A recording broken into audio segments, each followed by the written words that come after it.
going to see what I see. Oh yeah! What is up, big fans? Welcome back to my channel. My brother's showering right now, so if you hear water, that's what that is. I just got back from the sequel to Don't Breathe. I love the first film. There are moments in that movie that make you so uncomfortable, but it's also terrifying at points. So I was actually kind of hyped for this sequel. Didn't really know what to expect. We're going to talk about it spoiler-free. And just so you know, this is my last video on vacation. So next time you see me, I'll be back in the normal set, but a lot more tan. Still ugly, though. Hiding out for years in an isolated cabin, Norman has taken in and raised a young girl orphaned from a house fire. Their quiet existence is shattered when a group of kidnappers show up and take the girl, forcing Norman to leave his safe haven just to save her. Let's start with some of the things that work about this film. Of course, Stephen Lang is absolutely incredible as this character. It's almost this iconic horror performance at this point. Just intimidating, even though he is clearly missing one of his senses. He makes up for that by just being a human being, knowing how to operate when something or someone he cares about is in trouble. And this movie, set years after the first, there are some inconsistencies here, not only portrayed in the character of Norman, and we do hit on his past, so we understand that the first movie still plays a role in this movie, but it feels like such a distinctly different character at times, and even though we're getting some of the same mannerisms and those moments in this film that are absolutely awesome, I'm not going to sit here and say that I loved the movie as a whole, but I will say there is plenty of entertainment to be had. And guess when those moments arise? There are the moments when people are breaking into his house. Such a simple concept, one that went on for quite a while in the first movie, which is why I enjoyed it so much. Not as long here. And we'll talk about what didn't work here in just a second, but when that is actually happening and everyone is after this one little girl for a very specific and unexpected, I'll give the movie that, kind of twisty-turny reveal that we get a little bit later on in the movie, when they are doing that and attacking Norman in his own home, and those that he loves, one scene, I'm like, they're gonna do it, and then they did it, and I hate when movies do that, but man, it was heartbreaking. And it made me mad. But then we have Madeline Grace as Phoenix, and she's just kind of unaware of her situation.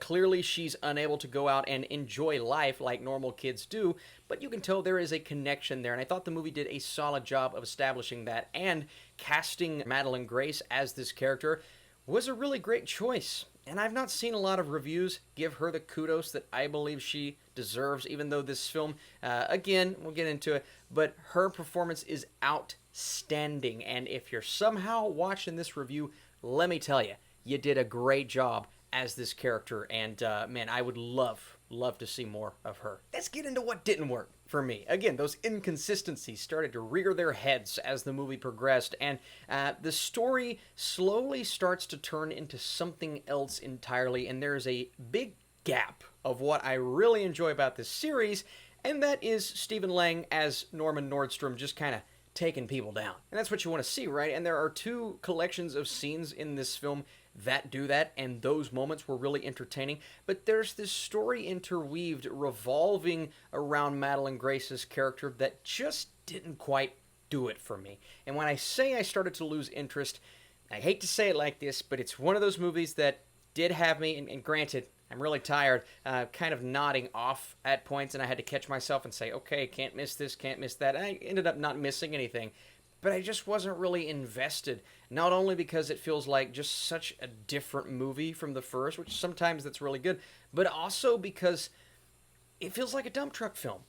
It's a combination of cliches and familiarities that we've seen before, done a little bit better in other movies, and the intensity is definitely real in moments, but again, it felt so familiar to me, and familiarity is not a bad thing, right? Again, I like simplicity. Give me the simple stuff from the first, I'll be happy. But when you add in all of these other things with those tropes that we've seen countless times before, and a story revolving around the bad guys that I just wasn't really invested in all that much, and the turn that it takes was unexpected, but just because it's unexpected doesn't mean that it's good. And I thought it took away from the magic of what the first movie gave us, just the simplicity, and that wasn't there in this film. And because of that, I didn't love it, but again, it definitely had its moments. On the technical side of things, not too many thrills or intense moments that I will remember, and I am going to throw it into the dump truck movie category because it does just feel like a film that I'm not going to be thinking about here in a couple of weeks.